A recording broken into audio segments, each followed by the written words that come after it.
My name is Oluwapelumi Adeosun. I am currently serving as the Head of Programs and Partnerships in Digital Health Africa. Let me officially welcome you to day 2 of our M&E workshop. I know that we were up to a great start yesterday, and we're going to be having another amazing session this morning. I hope we are ready.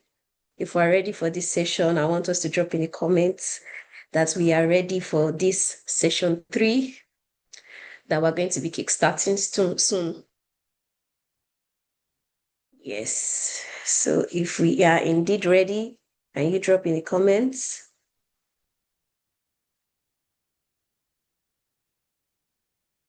All right. I can see the comments coming in.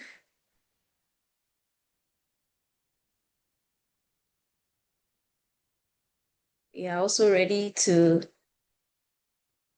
welcome you to this session. And we know that it's going to be an amazing, amazing one.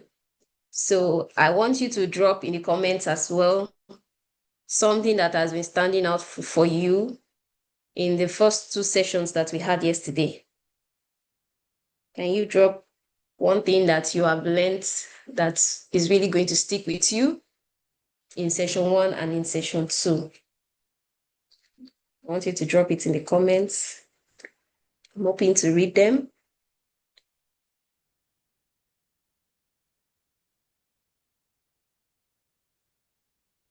Yes, Priscilla is ready.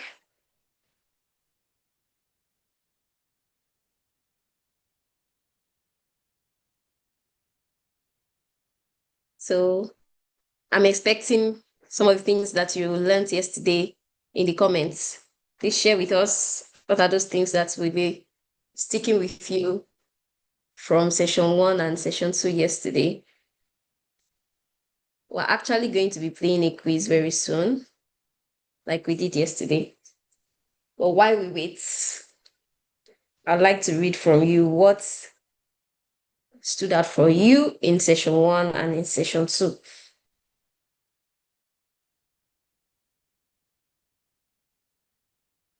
Nobody's dropping anything. Is it that nothing was uh, standing out for you in the sessions that we had yesterday? All right. Okay. I believe we're going to see those of us that have learned something genuinely yesterday. We're going to take this quiz very, very quickly, but I still encourage us to drop something that we learned from the sessions yesterday. It's a good start to show that we remember everything that we have learned. And we're going to put them in practice. Okay, session 1 was the perfect introduction. Session 2 was practical, engaging, and interesting. Okay. Thank you very much, Chibuzo. Okay, Bekimpilo says the link between logic model and the TOC. Matthew Abbas says the M&E framework stood out for me. Okay, thank you for sharing. So hopefully we'll get more responses. But right about now, let me launch the live quiz. I hope we're ready to engage with the quiz.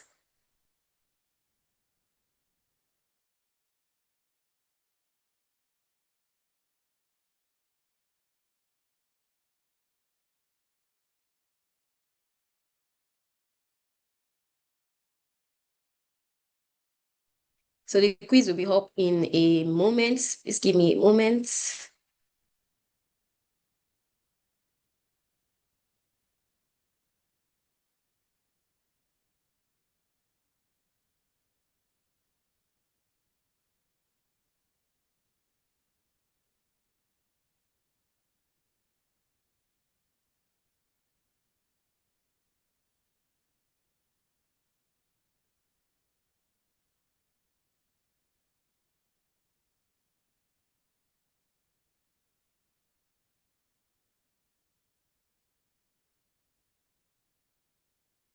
Okay.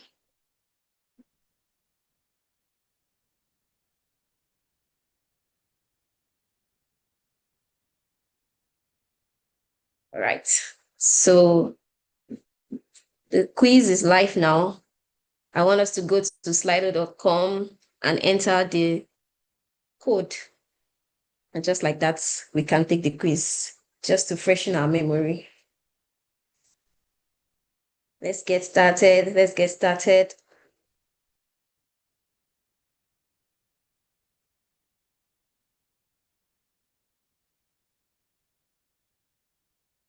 Please join this. Please join the quiz.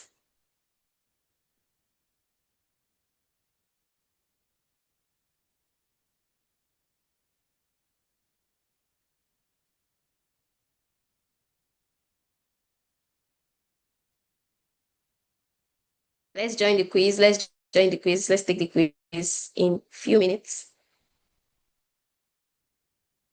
Let's go to slido.com, enter this code that you can see on my screen. You take the quiz. Yes, I can see Violet on the quiz already.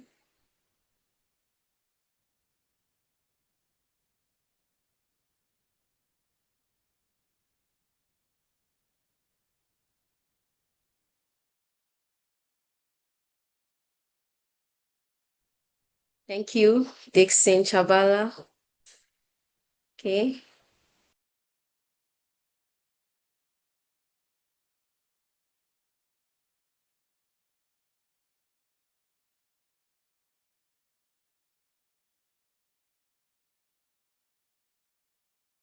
Please the code again.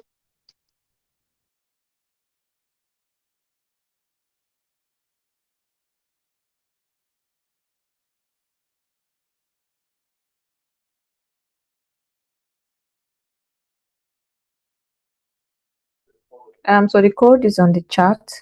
So you can use slider.com and the code is being posted on the chat. So that's 4287422. I hope you can see that now.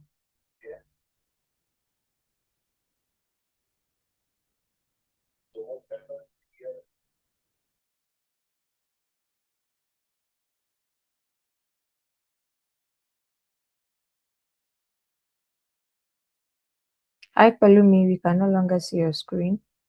I don't know if that will be internet issues.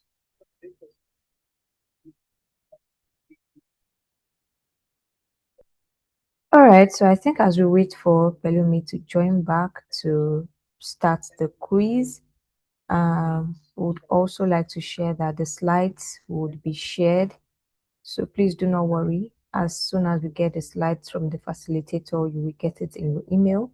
The slide for this session one has been shared already, and as well as other resources that were discussed on the call yesterday. For session two, you will get the slide as soon as we also receive it from the facilitator. So without wasting much time, I would just call on Justus. Hi, Justus. Are you here with us? Yes, thank you very much, All Pauline. right. So today we'll be going through session 3, which is data collection and management in digital health. And Justus would also be walking us through this session. So Justus, over to you. Thank you.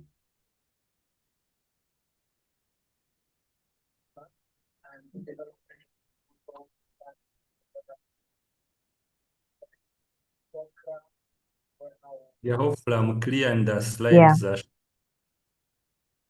we can see your slide. Okay, yes, we can see your slide now. Thank you. All right. So good morning, participants. Good afternoon, and welcome back to this second session. Okay, session 3 on the second day, sorry. So this second day, we are going to continue our talks, looking at how we apply monitoring and evaluation in our digital health work. And specifically for this session, we look at data collection, data and management. So data collection is, I think, a familiar concept. I believe every one of us has, in one way or the other, participated in collecting data for different reasons and for different programs and arrangements. So we'll be talking about things we are familiar with today, but then just contextualize them into the digital health M&E. Okay, so of course what we covered yesterday gave us a good introduction to what M&E in the digital health work is. And then we continued and looked at what we called the frameworks and how to really go through that monitoring and evaluation. So as part of the recap, and of course members shared what they learned and some key aspects from yesterday on the chat and on the live stream. I've seen some, thank you for that. But just a summary to help us transition to today's session. Of course, we noted digital health as digital health when you implement the technology should not be the end focus. Our focus should be that digital technology to help us achieve some health goals, of which those health goals are always, again, clearly mentioned and articulated in the different health programs you are supporting. And sometimes when we say digital health monitoring and evaluation, other people may also confuse it with when we say digital M&E. So these are a bit different. So when you look at digital M&E, we are just talking about when we use digital tools to conduct M&E generally. So, and we also noted M&E is an aspect or a process that can be applied in all the sectors, all the works we do. So, and many people do monitoring and evaluation in their works. But as they do that monitoring and evaluation, they can also apply some digital tools to ease their monitoring and evaluation work. So in that case, they would have done some digital M&E. So they have tried to digitalize their M&E processes. So that should not be confused with digital health monitoring and evaluation that we are talking about. Maybe just a quick example I can give. We know in our health facilities or in our health programs, we can conduct trainings of health workers. So I may be coming from a national level, going to regional levels to conduct trainings. So I have to travel, go there, train health workers in a room. And after training them, giving them a lecture, I go back to my national level office. And maybe when I go back to the national level office, I send to them a Kobo Collect link for the trainees to give feedback on how the training was. So in that case, I'm doing monitoring and evaluation around that training, but then I've deployed some digital tool, which is a Kobo Collect form to collect some data. So that's digital M&E. In actual sense, surely it cannot be more near the digital health M&E we are talking about. Digital health is when we apply the technology to support some delivery of healthcare services.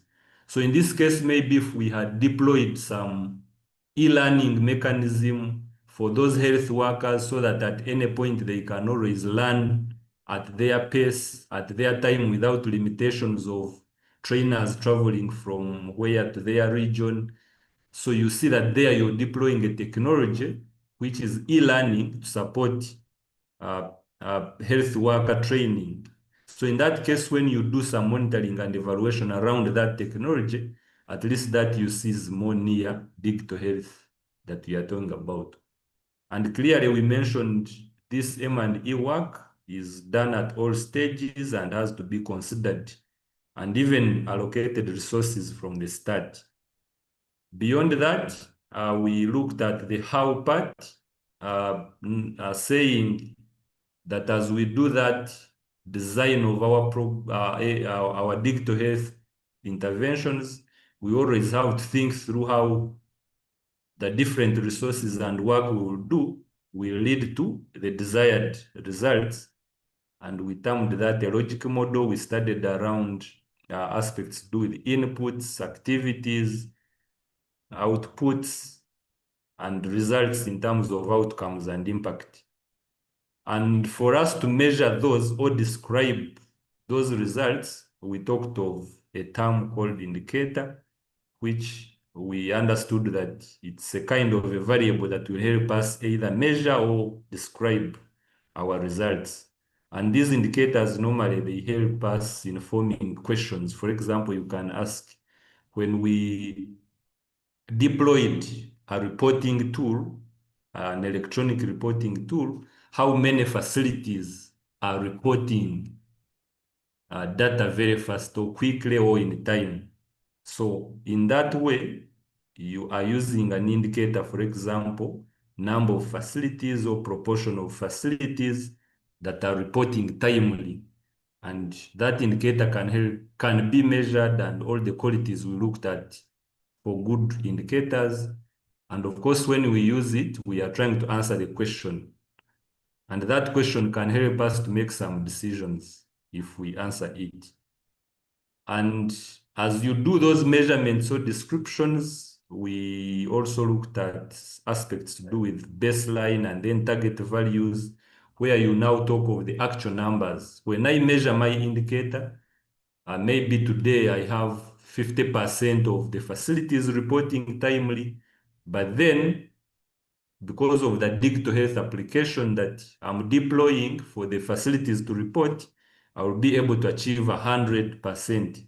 So the 50% that is current being your baseline result or value that you have, and then the 100% target that you're setting, these are values. And for you to get these values at some point, you have to be involved in collecting that data so that when you talk of the results, they are evidence-based. You are basing on the data you collected to mention such values.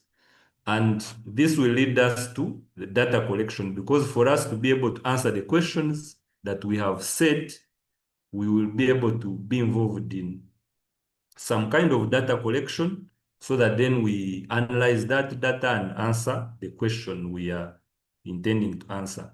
So data collection has to be really involved in somewhere, and those are the details we'll be looking at today, because then that data collection helps us to get the data that will be the evidence for our values that we will be talking about. Yes, why data matters, we clearly saw that this whole work of M&E is to give us evidence and then guide decisions. So data matters because it acts as evidence. It's the one that will tell us that surely something is happening. When you are at the national level and you expect facilities to report data about the works they are doing, maybe the OPD service they are providing, the inpatient services they are providing, if you really be there at your national level and you don't have any data coming from facilities, you will not have any basis of saying my facilities are working or they are not working. So it's the data that is coming from the facilities that you rely on to say something is happening. So data is very important in this work that we are talking about.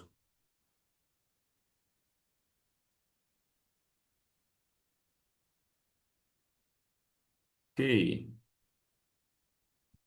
So after understanding that that is important and we have to collect it, so the key question again would be, where do we get this data from? Yes, I have deployed my digital health tool. I know its objectives.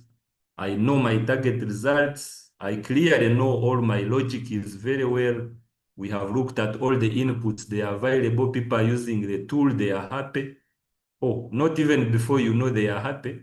Again, that's data. So for you to really assess and get all those insights to know whether the tool is working well, whether to really start celebrating and know what I did is good, of course, you need to collect the data. But where is this data is a key question. Because someone may wonder, yes, we are using this DHIS2 instance, facilities are reporting to the national level, but then when I'm to answer some key questions, for example, if I'm to ask how many facilities reported in time or timely, let's say timely, we mean when a month ends, we expect the facility reports to be in the system by maybe the second date of the next month. That's maybe how you define timely. So if I'm to know how many facilities reported last month's data by second date of the next month, how do I get that data? Where is it? So those are some of the aspects we'll be looking at. So when we talk of digital health, this data that we may be relying on again may be in very different and varying sources. And depending on the source of that data, of course, it will guide you how to collect it. So yesterday, as we were looking into the inputs, at some point we realized when you're talking about implementing a digital health, again, the inputs also vary. Some inputs would be financial, some inputs would be human resource, some inputs may be policy, because sometimes we need also favorable or guiding policies for us to be able to implement some systems or some technologies. So you realize also a policy can be some kind of maybe data that you need for you to base on your decisions. So we will see that also those policies can fall somewhere as data sources. But just to go through some of these highlights, one of the aspects or where we collect this data from is the routine system data. So remember, you've deployed the digital health application and users are interfacing with it. And of course, remember, in these digital health systems, what is flowing is really data, and people are inputting data, or the system itself can collect the data as it works. So what we are calling routine system data is this data that is already within the digital health applications that we are interacting with. So yesterday you gave very many examples of those digital health tools you use. So the moment you are trying to answer a question that is answered by the data within that digital health tool, then you know that data is already available within that system, because as the system is working, data is being collected. Here we talk of transaction logs, user activities. All these are things that, as these systems and tools are being deployed, those functions are already embedded in that. When someone clicks, maybe start a patient interaction session, you record the time that activity has started. When someone makes a laboratory request by a click, you log already the time when that laboratory request is made.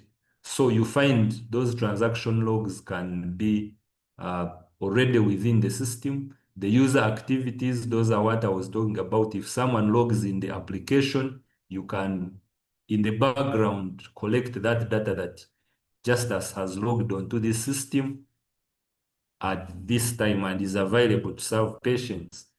Of course, there are also system-generated reports that are automated as developers are working on these systems and they have understood the kind of indicators that the program is interested in.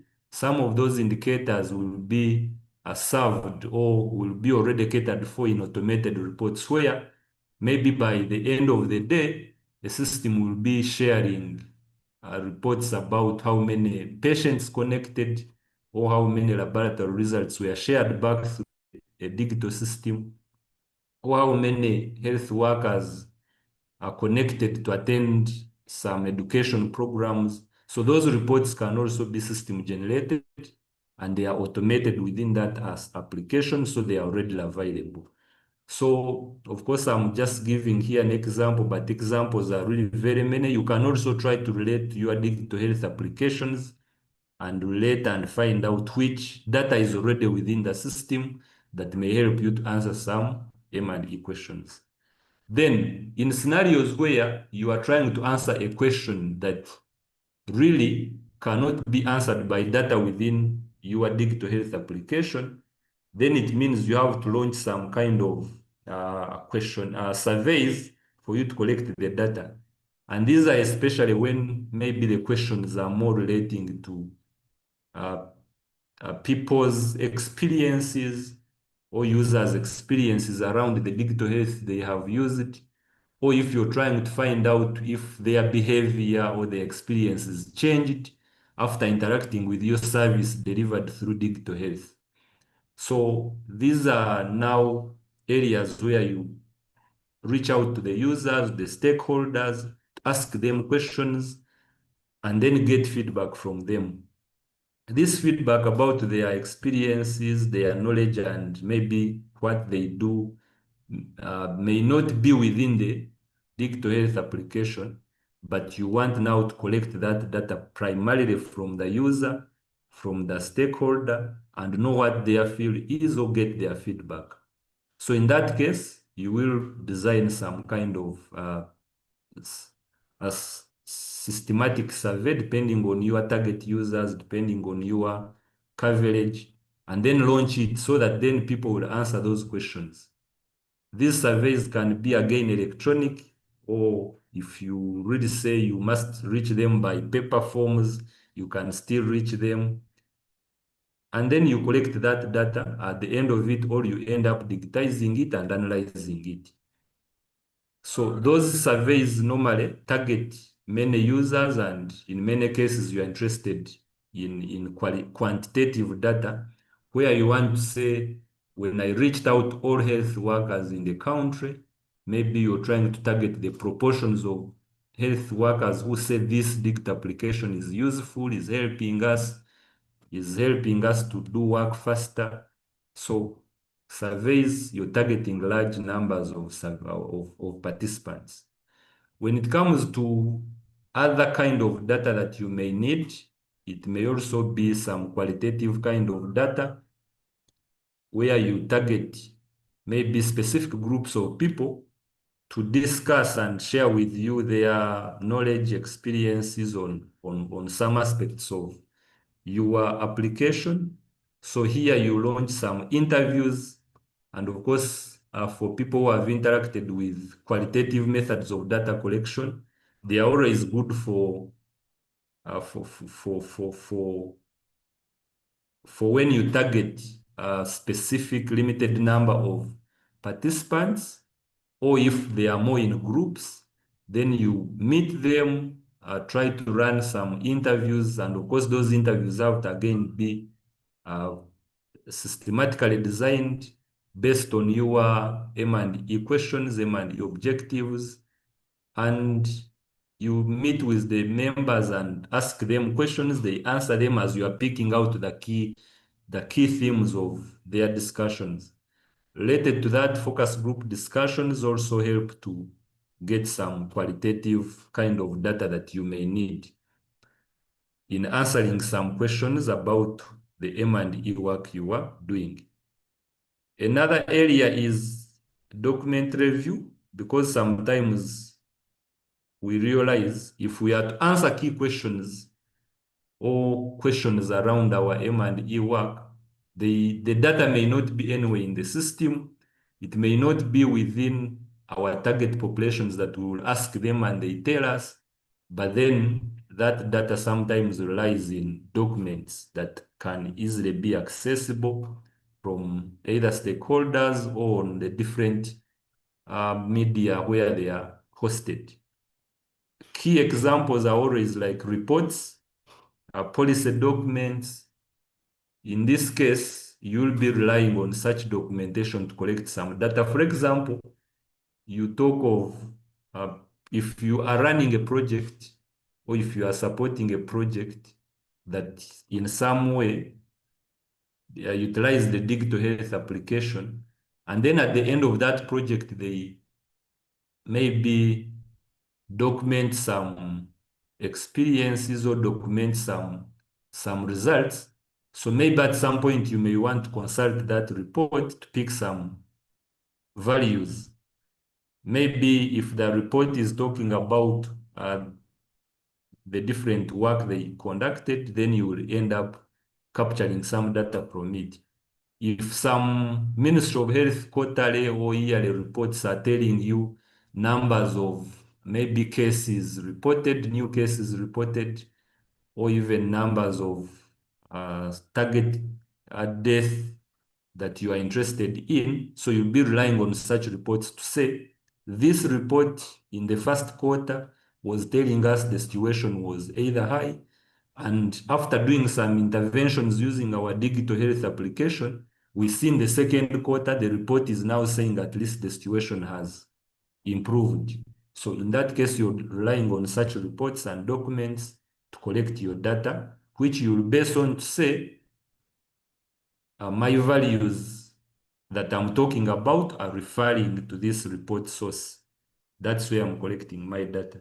So various data sources really exist, and in many cases, these may be the more general areas where we say data exists that we will be using. And sometimes I think you can also relate your work and check if there are any other data sources that may not exist, that may not fall within these categories I've highlighted, and you can still share in the chat. Yes, after understanding our data sources and where data relies or data exists, or where we can access that data from, again, if you are to collect it, obviously you will need some kind of plan or some systematic guide on how you will collect that data. And remember, sometimes, or even most times, the data that we are using to compile our M&E reports or answer our questions may not all be in the same source. So when we talk of data being in a digital health application, it does not mean that at any point all your data will be within that application. Or if we say data can be within surveys, or we have to conduct some qualitative sessions, it does not mean those are the only ones that you'll use to answer your questions. So in many cases, different indicators have their data sources in different indicators have their data sources differently. So at any point, you may find yourself picking maybe some data from the application, you pick some data from the surveys, you pick some data from literature review and document reviews, and then bring it together for you to complete your evaluation.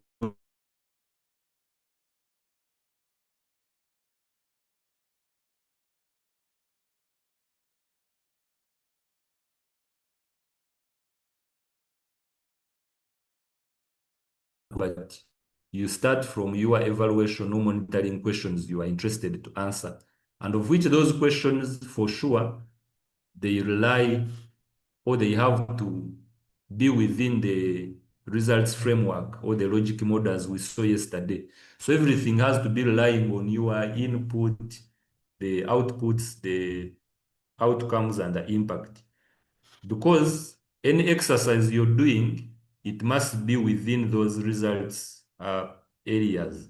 You're either monitoring to see if the application is working well, or you are either monitoring to see how users are interacting with the application, or you are trying to measure if the use of the application has brought some early results, or at some point you're measuring whether when you deployed that intervention, it has led to some impact. So all these that we are talking about, the evaluation questions, the indicators, are all linked to our intervention logic. So once you understand your logic, your intervention logic, you develop the right indicators. Of course, those indicators will be helping you to answer the key questions. So you start looking at your data collection plan depending on the indicators you have. That's when you will look at where is the data source for this indicator, how often is this data generated that measures this indicator, because some indicators are really time, as we mentioned, they are time bound. So some data may be available on a daily basis, some data may be available on a quarterly basis, weekly basis, and others may even be available on a yearly basis. So you have to be cautious about the timing. So meaning you have to align your data collection exercise to the how frequent that data gets available. The who collects the data, obviously, we have to be careful and know who is really participating in this data collection. If it's automated data really available in the system, then it means there is already a workflow in the system that is already put together to bring this data available to whoever needs it. If we have to conduct surveys in maybe a whole country, we have to be careful who is responsible for that. We have to assign people. And of course, the data formats, sometimes we talk of data, but in actual sense, when you try to get this data, it's in different formats. As I've mentioned, data from the applications may be in reports that are of different nature. Some reports may be done PDF reports, others may be spreadsheets. Again, spreadsheet may be maybe CSVs or XLS. Different formats come out through these systems. So again, you have to be intentional to know what format works well. When you collect surveys, again, that data may come through different options. Other people deploy tools on mobile phones and tablets, and that data may be existing on some online repository. And when you're downloading it, it may either be in a spreadsheet, or some databases may give you data in SQL downloads. So depending on the format you have to also plan and know, if I get this format, maybe I have to do some conversion and make sure that at the end of it all the data will come together and be analyzed. When you run interviews, obviously at the end of it all, you may have some recorded sessions and you have audio, so you have to go through the qualitative data analysis and the qualitative uh, procedures for getting that data analyzed. So what we are talking about here is that you have to be aware in time about the formats of the data you will get and those that you desire to work with. So with that plan, it helps you to kind of be ready to attack the data collection process. And of course, when we are collecting this data, key here is that we align with national program or project M&E plans where possible.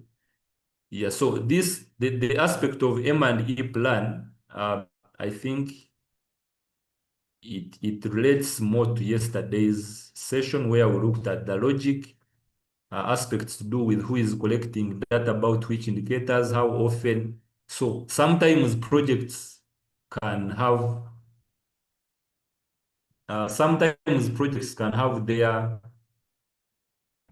their plans for M&E already articulated well. So in that case, you have to align them, to align the M&E work you are doing with the project you're supporting or the program or the Ministry of Health accordingly.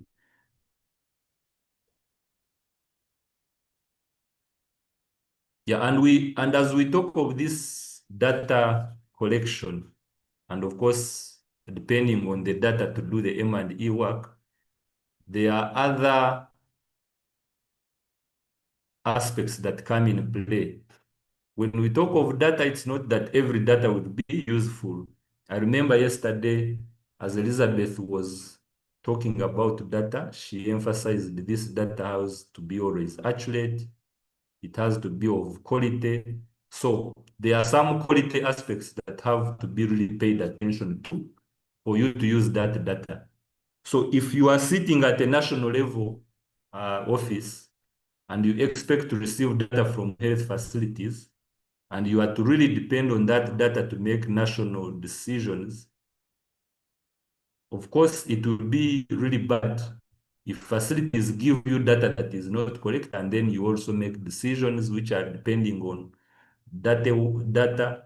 So you find you are all in a mix of chaos. You are doing things that are not matching. At the end of it all, you may be doing work and you don't see results just because you made inappropriate decisions because you were guided by data that was not of quality. So as we talk about data, we have to also be mindful that the data we are depending on and talking about is of quality. And what do we mean by data being of quality or being quality data? There are various parameters that you can look at. In many cases, we want the data we are using really to be valid. In that case, it should be accurate. When you ask someone to give you the number of live birth that happened within a specific period, and they report maybe a number 8, so the accuracy should be that that number 8 should really be those number of live birth that happened at the facility. It shouldn't be now giving you the number of maybe babies that came for immunization during that period. So we have to put mechanisms to make sure that the data we are receiving is valid and accurate. Reliability, again, the kind of consistency and and pattern that we see in the data should also be true. So sometimes a facility may be reporting to you that on a weekly basis, maybe we have 7 cases of malaria on average. Uh, so in this case, if you see that for all your past year, that has been your weekly trend, and maybe now from nowhere, you see a week that is reporting to you that this week we have 120 cases of malaria.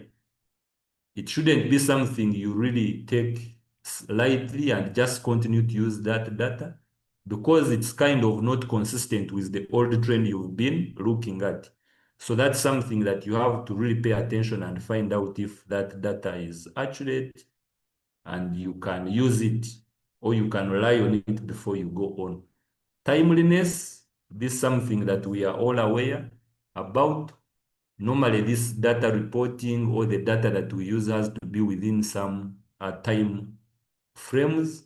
And sometimes when data is needed in this week, and then you are not reporting it this week, you are going to report it the next year or the next month, it means you've denied an opportunity for decision makers to use that data at the right time when it was available. So this data must be available in the time it is required. Completeness, we are looking at all the details that are required being provided. So we shouldn't have aspects of missing values. And if in case they are there, then there has to be strategies to make sure that we really reduce them. So in this case, if you are asking a facility maybe to report about uh, okay, maybe not to report, but this time you've deployed an application. Let's say it's a hospital EMR where health workers interact with that application to provide services to the patients. Of course, we expect there are some automated reports and automated data to be collected. But in this case, if you find that maybe sometimes the system captures some values of when the interaction session started, and then sometimes it does not collect them, then you realize some missing data that will cause you to have some gaps in your reports as you try to analyze. So what we are saying is that data should always be complete. All details we need should be available. Integrity is something to do with security, to do with access, and making sure that that data is only available to those who need it or who are authorized to really access it. In many cases, we talk of data being available to only those who have authority to access it. We wouldn't want data to be available to all public, even when it's really data that is not supposed to be in the public space. So it has to be available to those who need it and are authorized. Yeah, so those are the main aspects we always look at when we talk of data quality. But depending on the program you are supporting, maybe you may have more extra domains you look at when you talk of quality data.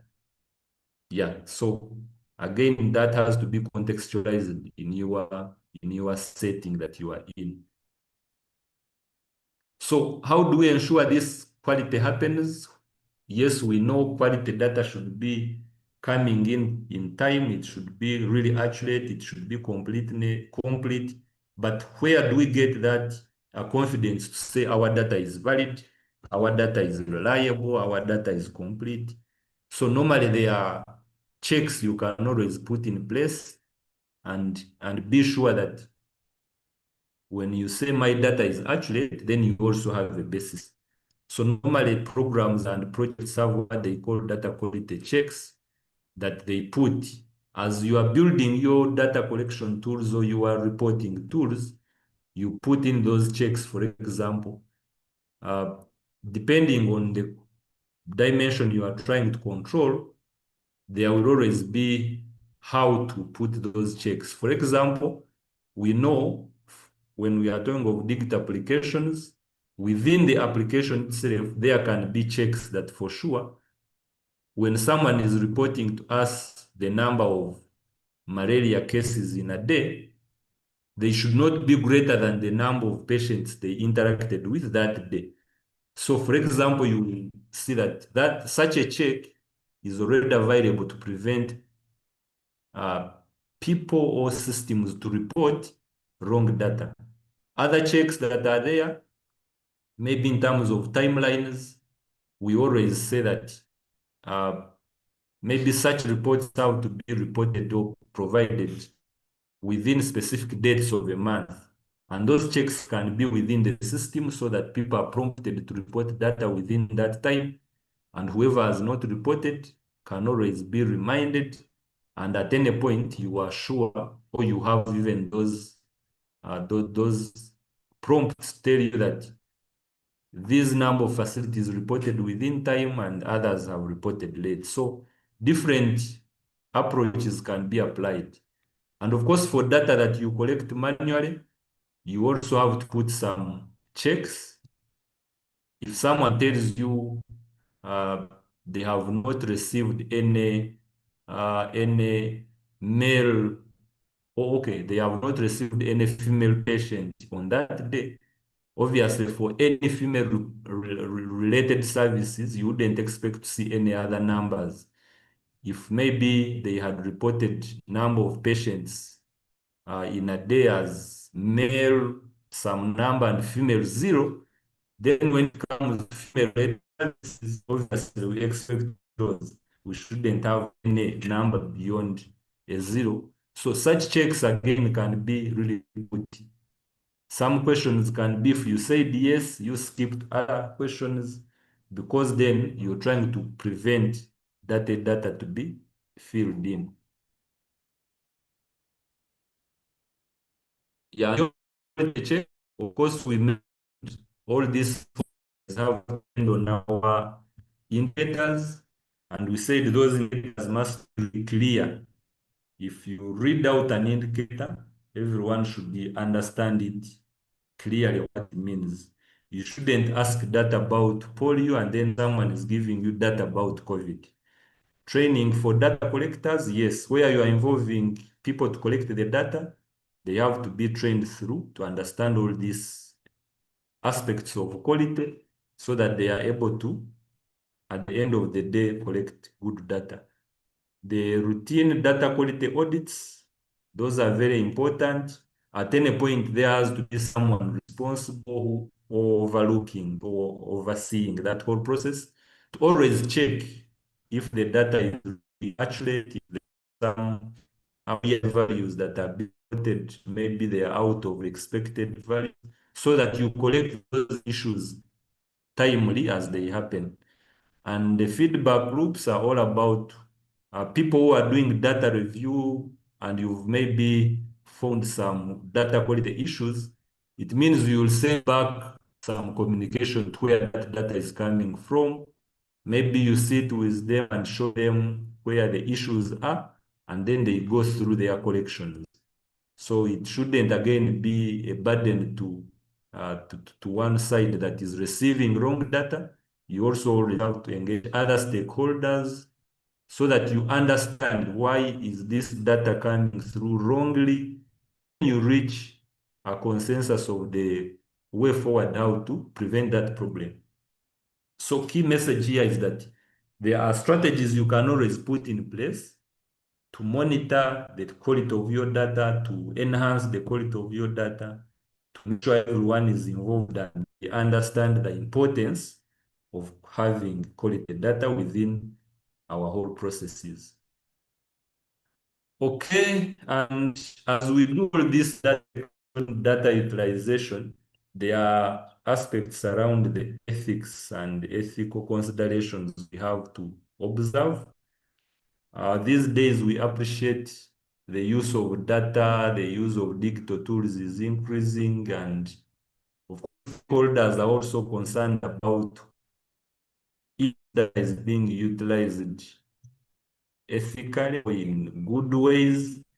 There are concerns that maybe this data is being misused either for bad intentions on people, or on systems, or on our healthcare systems, aspects around who is accessing this data, are they authorized, are they the owners? So all those aspects have to be again put into consideration as you collect data, and in many cases, again, each country may also have its different ways they treat the ethics consideration, and maybe some regulations have to be followed.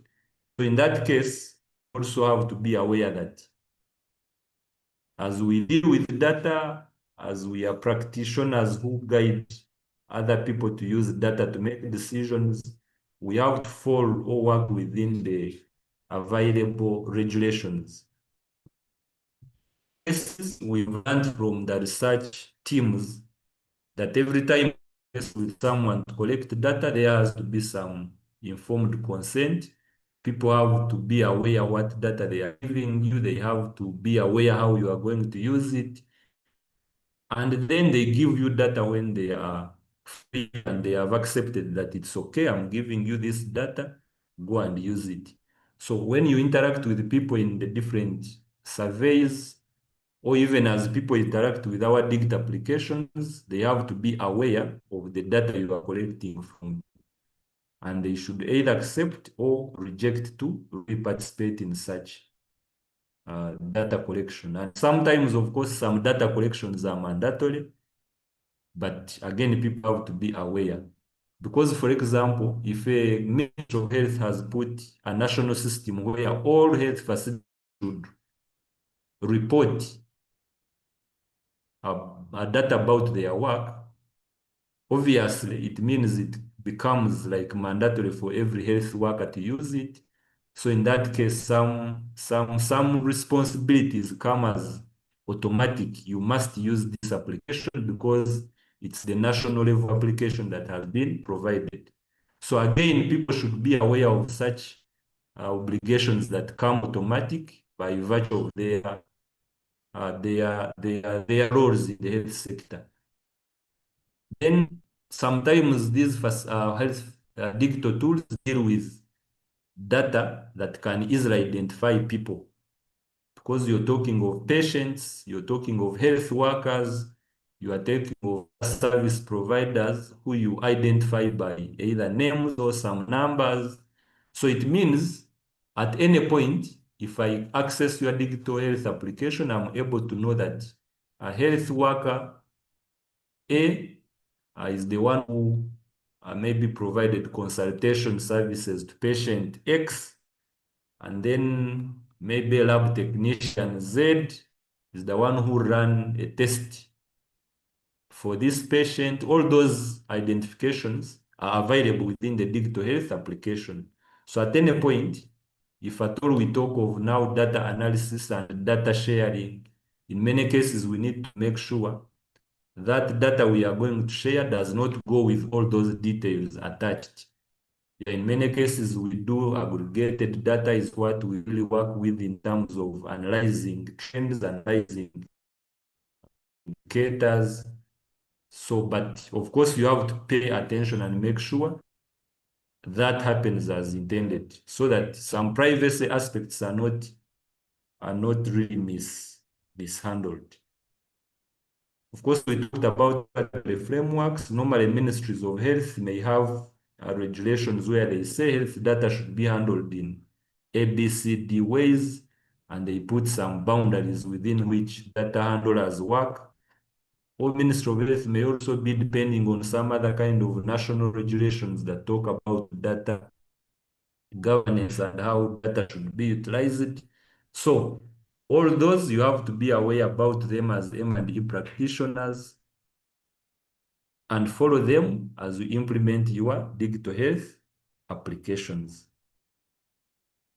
And of course, in many cases, again, you find that if you work in the health sector and you are really not familiar about all these, there are no collaborations. The Ministry of Health can always bring in a team from maybe Ministry of Information or Ministry of ICT to guide them how to go about such aspects. Because some members here may be wondering, these things are really far from my work. I'm not even aware about these regulations. And yet I'm implementing digital health and I must move on. How do we really go about this? So you have to collaborate with uh, parties or stakeholders in your country who work close to these things. They are really not very new things. They are not new concepts. They are people who work near these data regulations very closely. So if you find yourself not near such terms, not near such things, then you have to consult from other stakeholders who work closely to this and they give you technical guidance. Yeah, so this session was really intended to be a bit brief because it is handling aspects that are more familiar to us. There are various reading materials again that you can always find out from to get more details, but key that I will share now is just one. Of course, it's from literature around e-health evaluation and monitoring, and it is trying to give us more details around data sources of the different indicators. So we'll quickly look at this, but is this the last slide for this session? And after looking at this resource around the different tools, the different data sources that we can always use for different indicators, we'll be ending our session and we can have some minutes of interaction. So allow me briefly switch to that resource that is giving us more insights about the data sources that can always be utilized when measuring different indicators. Someone confirm that you can see a screen now that is more of a tabular format with different columns. We can't see it. Okay, we can see it now. Good. Yeah, so this is just an extract from one of the resources that I shared. You will have, of course, these resources and share and follow the links in details. So what I'm trying to show here is from this literature, they were giving some examples of indicators and then their operationalization tools. Operationalization tools here would be like where the data can be found if we are to measure these indicators. So these indicators are really just examples. And of course, from yesterday, we said every time you are to do indicators for your program, your objectives, they have to be contextualized to what you are doing. But here we are trying to learn from this and borrow from these examples where they are saying, for example, in terms of, of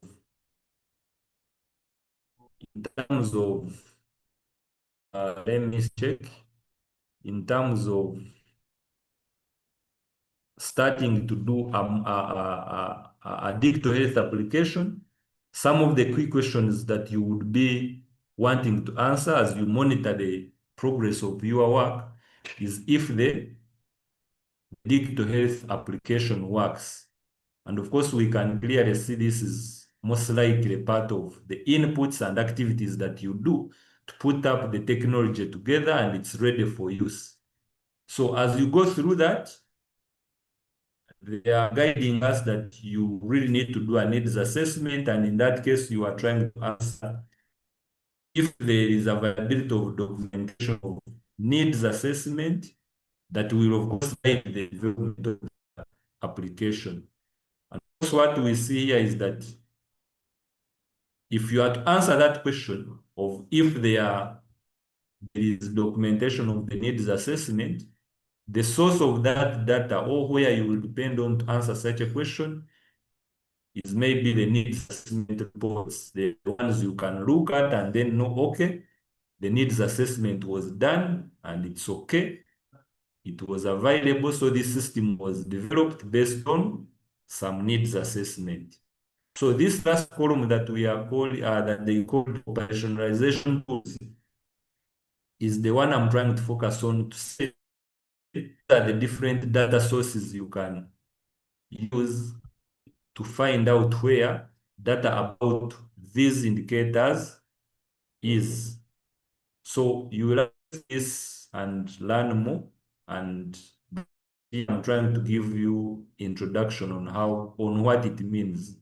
So when you come to user and technical support, an example is an indicator which says proportion of e-health intervention sites or users with access to local technical support for troubleshooting. Of course, we know as we are utilizing these digital applications, because it's technology that sometimes can go on and off or get problems, it is inevitable to really put together some kind of user support efforts. So the question here we are trying to answer is, do we really have this in place? If it's in place,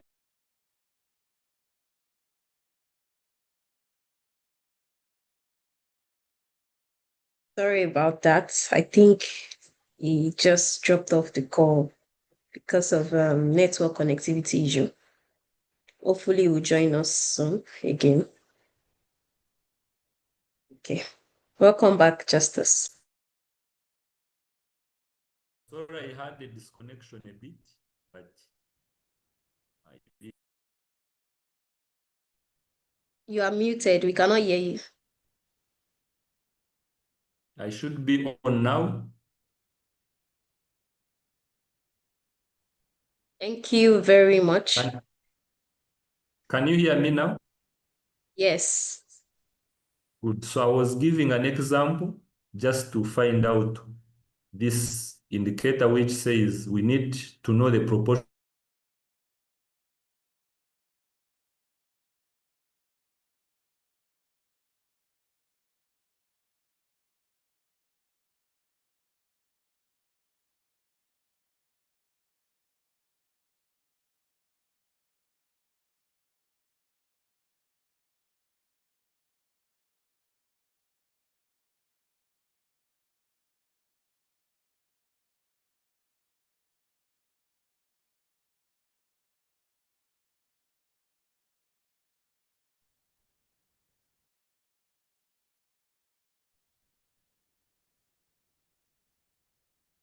Hi, Justice. We can no longer hear you.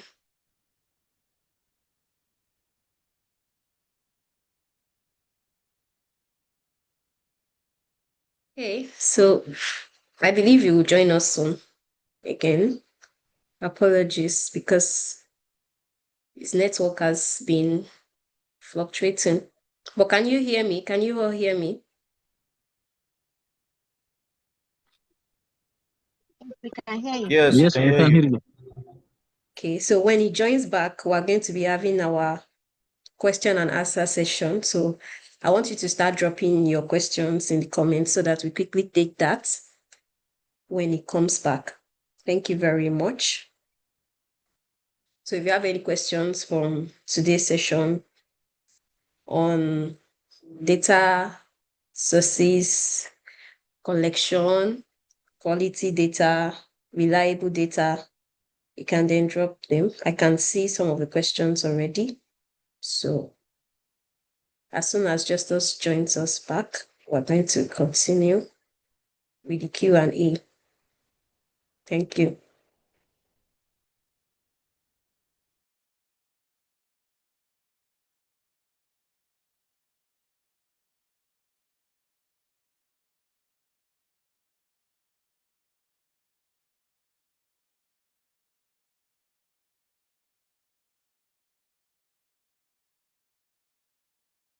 Yeah, sorry for the disconnection, but I believe we had picked the concept on how to utilize that resource.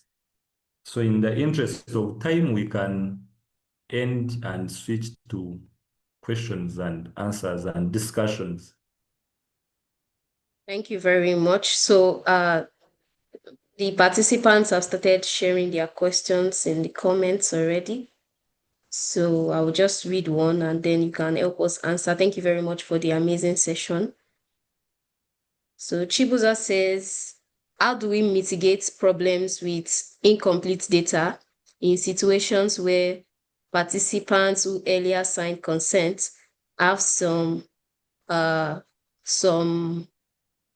their data on the platform resigns from his studies? I don't know if you got that. And maybe we can read it again. How do we mitigate problems with incomplete data in situations where participants who earlier signed consent have some of their data on the platform from a study?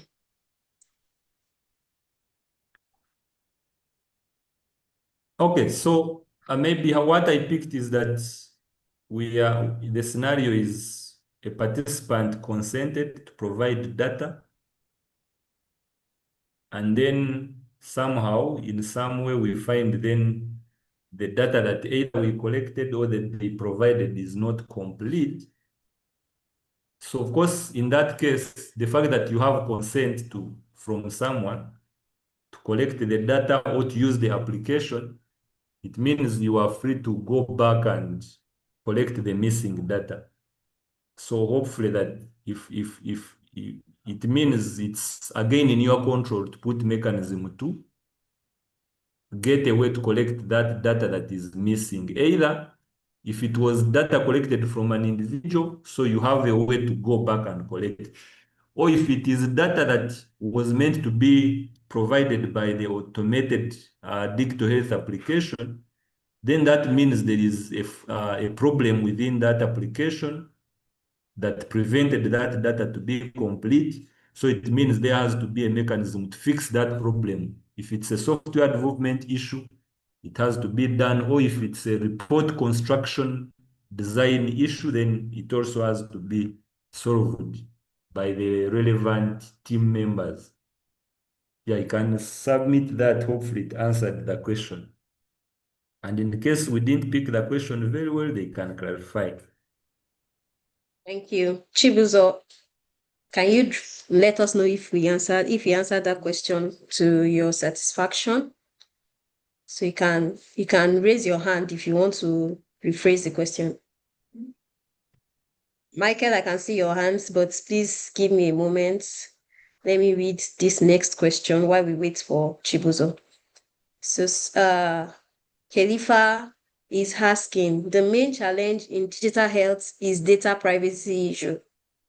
How can we manage it to restrict access of Africa's health data from partners, donors, and foreigners that are unauthorized? Is there a planned strategy? Okay, So thank let you me read very it much. again. Okay. Yeah, Oh, it's you got really it? clear. Okay. It's clear. Yeah, so in this case, of course, what I would really imagine is that the involved stakeholders have all the effort and the authority to control who can access what. So it all depends on the stakeholders that are making those access decisions for sure. Because in terms of the technology side, if I can talk from the technology perspective, the technology cannot be a problem because you're able to configure any access rights as much as you really want. So what I imagine is that the people who are involved, the people who do the design of who should access what, the people who make that decision are the ones with such control. And of course, now depending on the level of your participation in the digital health space in your country, then that question can be approached by, or if that concern is to be solved, it has to be an issue to do with engaging the stakeholders. If you are at a facility and you clearly see any of those related issues, so it means you as a facility team have to sit uh, and and and and compose your contribution to that issue, maybe submit it to a higher level that will submit it to another level so that they can know that something is not right and you would want it done in a right way. So what I'm emphasizing here is such privacy issues, such access issues are really not technology, they are people decision issues. So the involved people must engage all the stakeholders, must listen so that if they are to represent other stakeholders in some decision tables, then they take the right messages and the right decisions. Yeah, and those Thank planned you very strategies much. that you're asking about, surely they rely within each country and maybe at a continental level, there may be some guidance from WHO, Africa CDC, but in many cases, each country has full control on its data, and those decisions are purely relying in national stakeholders' hands. Yeah, we can go to the next question. Yes, thank you. So, Michael, you can unmute and speak now. I will take Yes, two more sir. questions. Yeah. Yes, thank you so much, moderator, and our presenter. My question is about consent from patients as they come to hospital. Is that data allowed to be, if a patient consents from the time they reach hospital and they're informed that the data that we are getting from you can be used for research purposes? In case someone wants access to that data, they need to get consent again, and what is the aim and the implication on that? Thank you. Okay, thank you very much. The question is clear, Michael. So in this case, the scenario is yes, we are providing health care to patients, but then we would want patients to really know that as we collect this data, we may also use it for other secondary purposes, for example, research. So after knowing that, yes, indeed, we will use this data for other purposes, of course, the first step to ask consent from the patients is in the right direction, and it's a recommended step, because then the patient will know that, okay, they have collected my laboratory tests, they have my results maybe for A, B, C, D conditions, but this data may be used for further research, and this should be communicated to them well, that this research, the benefits of that research should be well communicated to the patient as they had provided consent. So in that case, when they have provided consent and the data is in the hands of the facility, then it means the facility is free to always use that data within the planned and authorized research use. So at any point, if there is any staff member or some principal investigator who now needs this data for research, I don't think it would be necessary to go back to the patients to ask them again for consent to use that data, because if you had collected that consent the first time they appeared at the facility, I believe that would be enough, unless there are other regulations that would force you to do more further consultations, obviously then the research has to abide and follow those procedures. Thank you very much. I believe your question was answered, Michael. Yes, it was. Thank you. You are welcome. So we have a question here that says, in developing countries, the interest to introduce digital health tools are increasing, and due to the cost, we are going for open sources.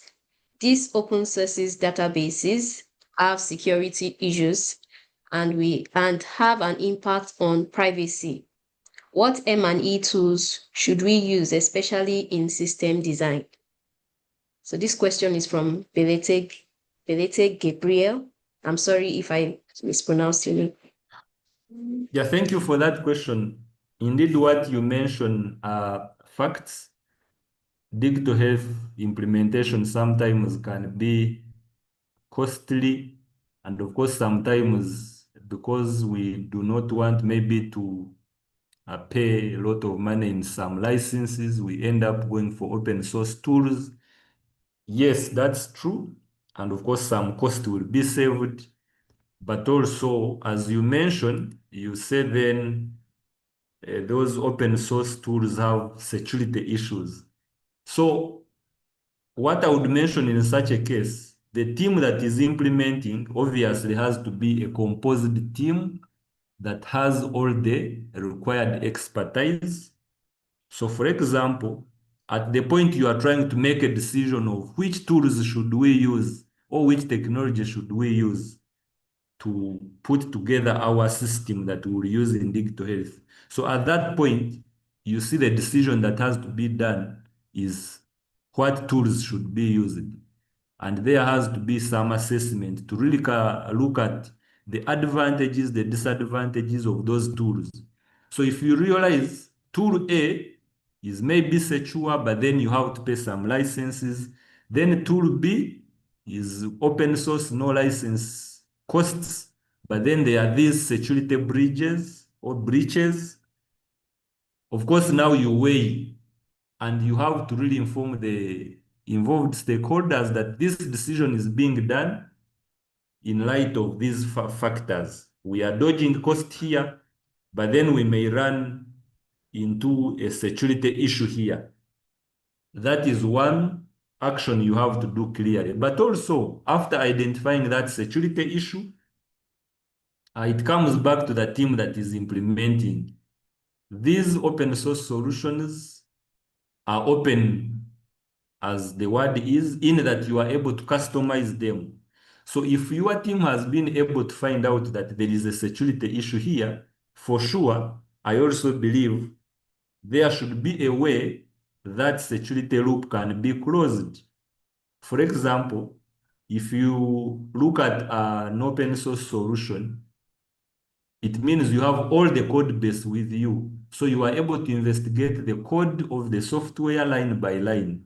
If there is any code that is trying to transfer data to any other location that is not your locally hosting location, you are able to mute that code. If there is any database linkages that are within that application, you are able to break them and then force your data to be only hosted on your local database that you are working with. So what I'm mentioning here is, yes, open source tools help us to dodge some license costs, but they are really not supposed to be used as they are. There is need for some skill sets and team members to come together to assess which tool should we use, of course, based on evidence on some of those factors we've talked about. We are dodging cost here. We have these security loops. And after looking at any disadvantages, you can go on to close those disadvantages. And an example here can be really going deep into the code and closing all loops that you think are security loops, because you have the code base within you, it being an open source tool. So this disadvantage can be really limited or reduced by members going deep into analyzing those issues and looking for how to close those issues. That's how I would respond to that question. Over. And if there are any experiences that people have gone through sort of such procedures, again, we can always have more interactions to hear from members how they have really gone through reducing such problems in their countries. Thank you very much. So I will ask the last question that we have here. This question is from Eniola Kolade, and she says, when you spoke about ensuring trustworthy data, you spoke about reliability, consistent and repeatable data. What if the data trend is too repeatable? The same thing being documented weekly. How do we balance wanting improvements in usability and awareness growth, yet having reliable data, especially when awareness is expected to improve growth? Should I repeat Yeah, it or right. you got it? It's also clear. So when we talk about reliability, consistency, repeatable data, and then the trends. So first of all, the clarity is that it's not mandatory that for the data to be reliable, then the trend has to be uniform, really. Yeah. So I think by the time I mentioned the trend there, it was just one example where you have some expected trends. And then when you see a different trend, you should question it and be sure that you can investigate before you use that data. So for data to be reliable, consistent does not mean that that number has to be the same every week, whatever they are reporting. But the consistency is that if at all, maybe you queried your database or your system. For example, you are saying, give me the number of cases that were attended to in January. So if you pose such a query and you get a number 20, and of course we know that's the past month, if January has ended and today we've queried and we have 20, even if I come back at the end of this year, when it's December, and I query a value for that same period, January, obviously I should expect the same because that month ended, there were no more activity done for that month. So if the system reported 20 at the end of that month, it means that data, if it's really okay and the system is consistent, it has no any issues that will change the data, then that data, if I ask for the value for that same period, January, I should keep getting the same. That is one aspect of consistency and repeatability. So I think I've given more insights there. So it's saying, what if the trend is too repeatable? The same thing being documented weekly. Yeah, of course, if you look at that trend, every week they say we've received 7 neonatal cases or babies to be attended to every week. They are talking of 7. Of course, as someone who is doing M&E, obviously we believe there are methods that you are doing to do data quality checks. You have data review meetings. So at any point, you should be able to find out whether really this number is true or not. And of course, you seeing it being 7 throughout the whole month, the second month, is already something that should trigger your check. And you find out, is this number really accurate? And of course, you would consult the stakeholders who are in the field, maybe, or the nurses or the healthcare workers who are really generating this data. Or if it's a digital health application that is collecting this data automatically, you would, of course, do some investigation to really find out from the team, is this really true? Or it's the system giving me 7 that is not true? Yeah, so such a consistent trend should also be, of course, checked. And of course, you don't need to see a trend for you to do data quality checks. These data quality checks should be scheduled, and this should be a consistent schedule that you follow. Either you're doing a weekly quality check, because for electronic systems, You don't have to wait for a quarter to know that there are some data quality issues. Even on a weekly basis, you can run some queries to find out, are there any data inconsistencies? It can even be on a daily basis because data is in the system, it's available. So it again comes back to the team to put measures and some timelines on when they do data quality checks.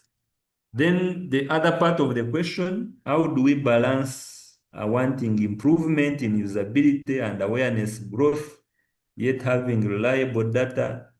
Not very sure what the focus is here, but improvements in this case, it means if you identify anything that is not in line with your quality standards, if maybe you expect 90% of facilities to report in time or to report accurate data, but you see that value is now low, then it means you have to trigger some improvement plans. In terms of usability, yes, if there are any issues in usability, if the system maybe has busy interfaces, if people are not able to get the menus they want easily, obviously all those issues you will get them from either feedback or from any tests that you do. And of course, you should go about improving anything that you've seen, not in right order. And then awareness versus improving growth. Yes, if you are implementing a digital application, it's important, of course, that your stakeholders are aware about how that application is used, how it should help them. And of course, the more people get aware about that application and its importance, is the more they will use it, and it's the more they will get attracted or make it part of their work. And of course, as people use the tool, you will see improvements in all the indicators that you are trying to measure. People will now start to use that application. They will start now to report data in time. Of course, more other services will improve because of maybe the other utilization of the application. Yeah, so all these aspects that you talk about are important. Awareness, all stakeholders have to be aware, and even the growth in improve the growth that you target to achieve, it should also be clear, and stakeholders should know that we are intended to improve from point A to point B to point C as time goes on. Thank you very much, Justus. And thank you, everyone, for your questions. So I believe we have come to the end of session 3. It's been an Could we be amazing having ride. any questions from the YouTube streamline? Yes, we have checked. There are no questions from them.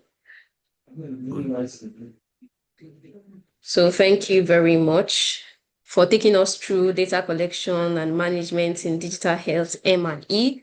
You have told us why data matters in monitoring and evaluation. You've told us data sources and collection and the kind of questions we need to ask when we are collating our data collection plan.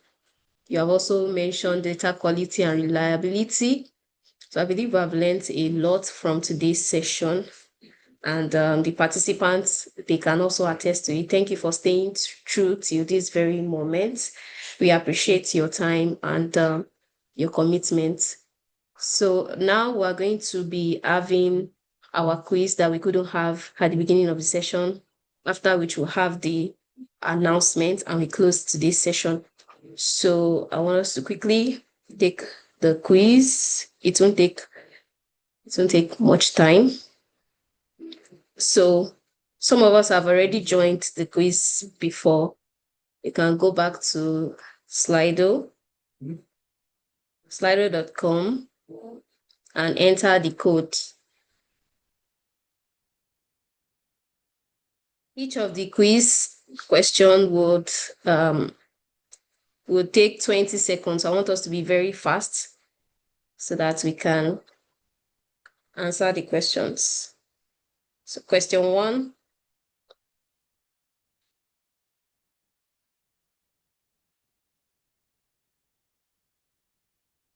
Sorry, the quiz isn't displaying currently. It's not displaying. Yes, the screen is still at the Q&A slide. Can anyone thank you for bringing that to my notice. Can anyone see the question now? Yeah, it was displaying, but you removed it. Yes, So it's I answered displaying now. question. It's I answered probably the question one. network. Okay, you answered question one. So the person that asked that question, you can just try again. Question one is currently on. In 5 seconds, 4, 3, 2, 1. Okay, so question two. You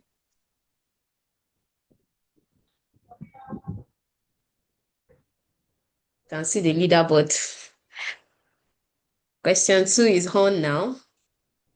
So let's quickly take question two. We have 17 seconds.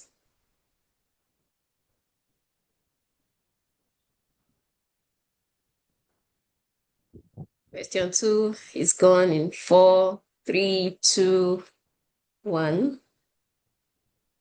Okay.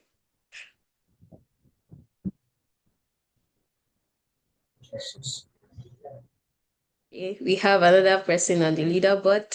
Let's see who is going to win this round. Question three now.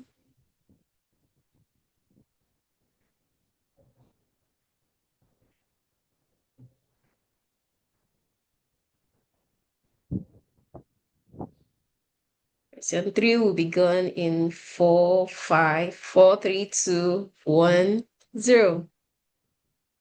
Okay. And now, okay, to the last question.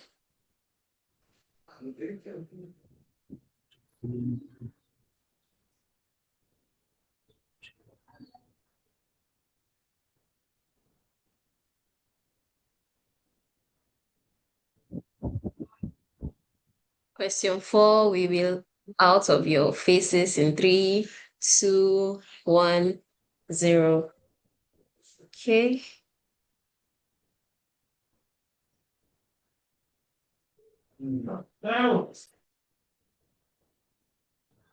Who's carry told? It is to hope. Verse 3.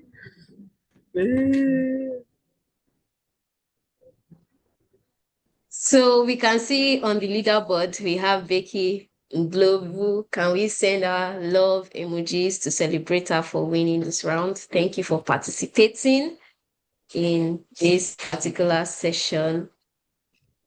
And that will be it for our quiz for today. Thank you for participating, and we look forward to seeing you in our evening session. We're going to be having another quiz concerning everything that we learned this morning. So please take notes. We'll also update the link that was shared in your email with our slide for this morning. So be sure to check it out before the second session by 4. And we're looking forward to having you for the session 4. So please, let's come on time. Let's join the Zoom call on time so that we can have another insightful, enlightening session. Then somebody asked a question about the project and the case study. Please look out for the link to submit your project latest on Saturday. And the deadline for submission will also be next Wednesday. So all of that will be communicated to you through your email. And if you have any question at all, you can reach out through the email that has been sending you a message. So thank you very much. I can see some people that are already gassed up for the next quiz. Ashenafi says, I will win the next round. Let's wait and see. We look forward to seeing you do that. Thank you and enjoy the rest of your day. Thank you very much, everybody. Bye.